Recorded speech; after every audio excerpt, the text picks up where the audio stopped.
अर्जुन ने भगवान शिव की आराधना करी और भगवान से पाशुपतास्त्र भी पाया, और उस पाशुपत अस्त्र का पूरे महाभारत में कहीं भी प्रयोग नहीं किया, क्योंकि अगर उस अस्त्र को छोड़ दिया जाता तो पूरा ब्रह्मांड नष्ट हो जाता। इसलिए अर्जुन को वो जो अस्त्र भगवान ने दिया था, तो उनकी महिमा बढ़ाने के लिए यहाँ पर कौरवों ने भी भगवान शिव की आराधना जो की और उन्होंने जो अश्वत्थामा रूप से अवतार लिया। अब कहा जाए कि भगवान का तो सभी पक्ष है, जहाँ पर असुर और देव भगवान दोनों का है, लेकिन जब पक्ष की बात आती है तो भगवान असुर के पक्ष में नहीं खड़े हो सकते। जैसे रावण ने भी स्थापना भगवान शिव की करी और उनका ध्यान किया और उनको प्रसन्न किया और प्रकट किया, और भगवान राम ने भी भगवान शिव की आराधना की और प्रसन्न किया। लेकिन जब पक्ष देने की बात आई, पक्ष लेने की बात आई, तो भगवान रावण के पक्ष में नहीं खड़े हुए। क्यों? क्योंकि वो कहता है कि मुझे पाने के लिए व्यक्ति धर्म का अनुपालन करे, तो कहने कि उन्होंने कहा है सत्य संकल्प ईश्वर है कि वो धर्म की रक्षा सदा करेगा।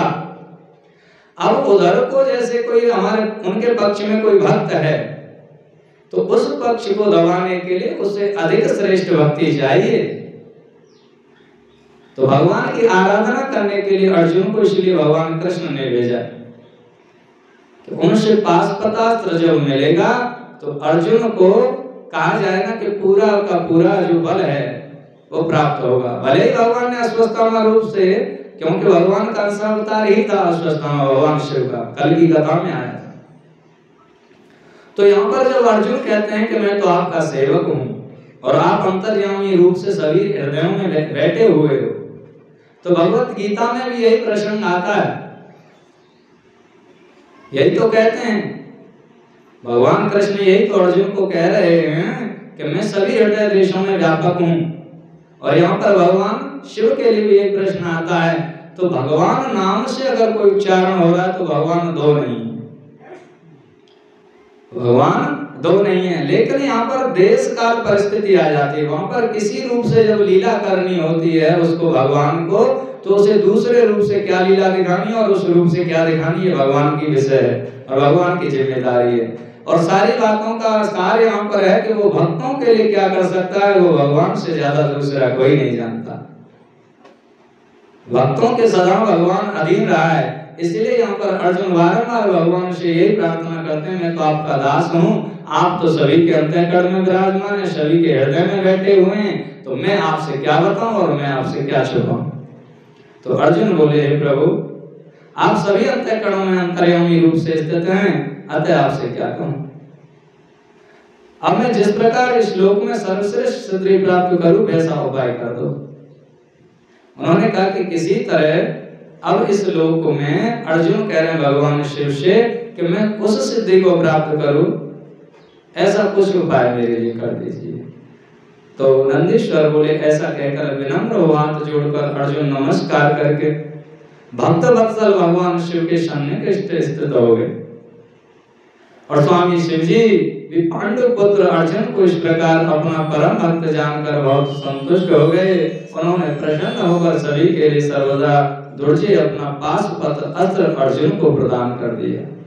और यह वचन कहा, शिव जी बोले, शिवाय उवाच स्वं महास्त्रं मया दत्तं दुर्जय त्वं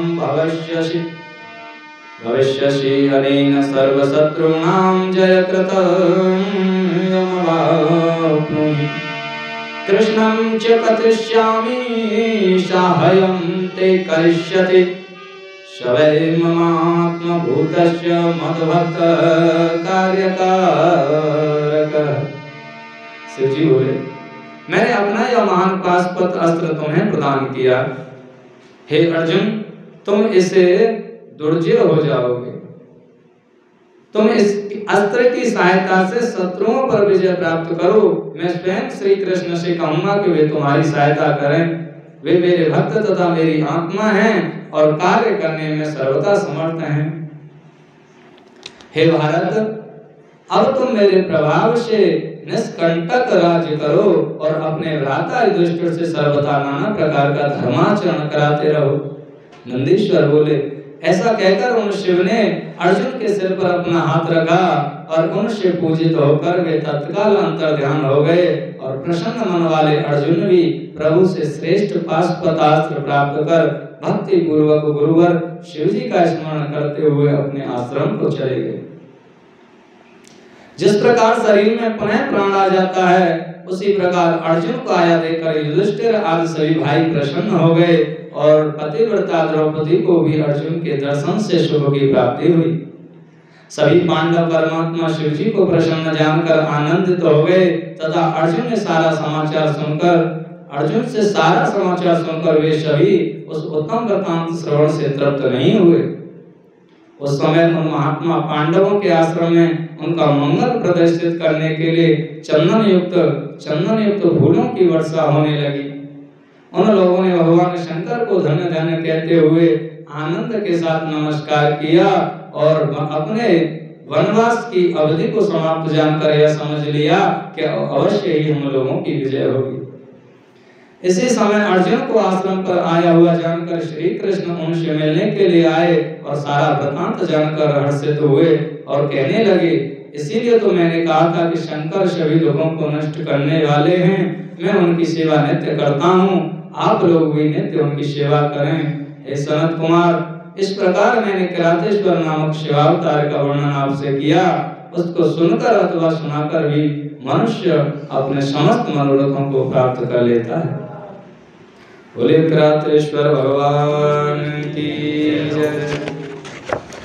तो भगवान की भक्ति के लिए जैसे अर्जुन ने जो समर्पण दिखाया था, समर्पण का तात्पर्य उन्होंने कहा कि जो अपने जीवन में सारे कार्य करते हुए लेकिन भगवान को प्रधानता दे, वही वास्तविक भक्ति का लक्षण है। भगवान से अन्य प्रधानता जो न दे, अब भगवान से अन्य प्रधानता अगर माया को अगर प्रधानता दी जाएगी तो वहां पर भक्ति नहीं सफल हो सकती। इसीलिए कहा है कि भगवान को प्राप्त करने के लिए, उनके भजन चिंतन करने के लिए भक्तों के चित्त में जो उल्लास होता है, तो इसीलिए ही तो होता है कि वो भगवान को अपनी आत्मा मान लेते हैं और अपने भगवान को अपने जीवन का सर्वस्व मान लेते हैं। कहे न कि भगवान के बिना जो नहीं रह सकते, वही भगवान के प्रिय हो सकते हैं। अन्यथा हम अभ्यास करते करते अपनी भक्ति को बढ़ाते बढ़ाते ईश्वर में इतने चिंतन मग्न हो जाएं कि जिससे आगे चल करके हम ईश्वर में अपने जीवन को कर सकें। इसलिए एक भजन के माध्यम से कहा है किसी भक्त ने, भोले बाबा मेरी गली आया करो, प्यार वाला डमरू बजाया करो। बाबा मेरी प्यार वाला डमरू बजाया करो, प्यार वाला डमरू बजाया करो। भोले बाबा मेरी गली आया करो, प्यार वाला डमरू बजाया करो, प्यार वाला डमरू बजाया करो।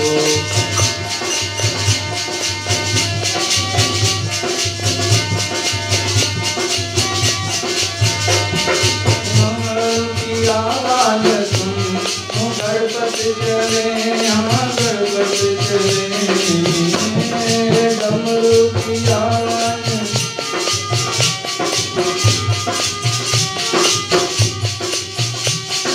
छोड़ पर कमाओ डमरू में, डमरू से अमृत बचाया करो, हर डमरू बजाया करो।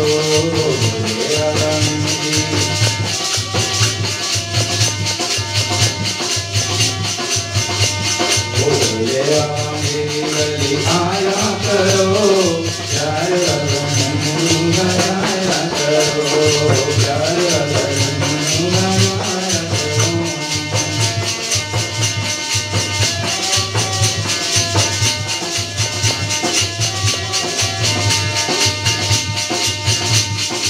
डमरू की आवाज सुन ब्रह्मा चले, ब्रह्मा चले, डमरू की आवाज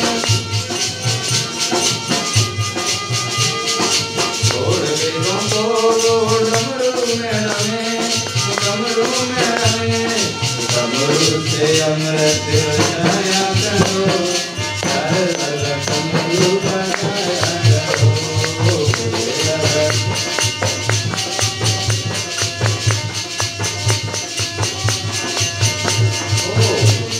अमृत बचाया करो, चार डमरू बजाया करो, बाबा मेरी बजाया करो, चार डमरू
डमरू की आवाज सुन राम चले आते हैं, डमरू की आवाज सुन राम चले आते हैं, और छोड़ बाण धनु डमरू में रम जाते हैं।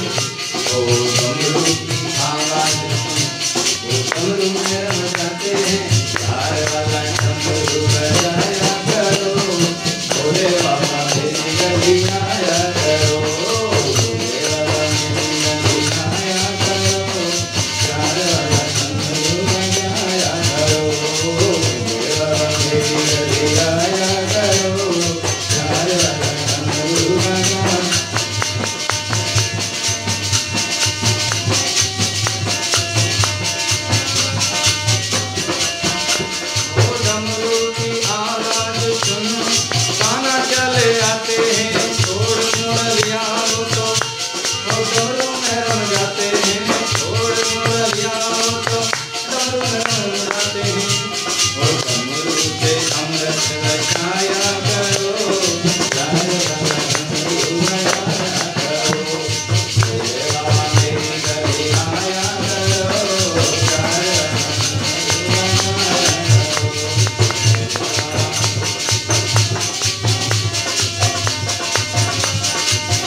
जब अर्जुन को भगवान का दर्शन हो गया और वरदान मिल गया तो सभी प्रसन्न हो गए और खुश हो गए। बोल गया वो तो देवताओं का आशीर्वाद मिलता चला जा रहा है, क्योंकि भगवान कृष्ण साथ हैं, उधर भगवान शिव भी अब साथ हो गए। तो भगवान शिव के 12 ज्योतिर्लिंग रूप अवतारों का वर्णन अब प्रारंभ होता है।